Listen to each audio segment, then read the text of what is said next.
মাখরাজ অর্ধেকটা ঠিক হয়ে যায়। যেমন দেখেন, সহজ নিয়মে কোরআন শিখাবে 10 নম্বর পৃষ্ঠায়, সব অবস্থায় 7 হরফ মোটা করে পড়তে হয়। স দে দ দে ত জ খ গইন কফ। যেমন স দে জবর স, স জবর সা না, মানে বাংলায় আকার হবে না। দ দে জবর দ, তাহলে দ দয়, দয়ের সাথে আকার দিলে দয়কার দা হয়ে যায়। তো দয়কার দা হলে ওই দালের সাথে মিলে যায়, দাল জবর দা, দয়কার দা।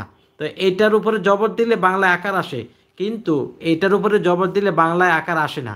যেমন ত জবর ত, তকে জবর দিলাম ত জবর ত হয়, তা হয় না। ত জবর ত, তাহলে ত তয়, তয়ের সাথে আকার দিলে আবার তা হয়ে যায়, তাহলে এটারে আকার দিলে হয় না। কিন্তু তা জবর তা, তয়কার তা, এখানে আবার এটা দিলে হয়। বুঝতে পারছেন? তাহলে চিকন যে হরফগুলো, এগুলোর হরফে জবর দিলে বাংলায় আকার আসে, আর মোটা যে হরফগুলো, এগুলোর উপরে জবর দিলে বাংলায় আকার আসে না। তাহলে এগুলো মোটা করে পড়তে হয়।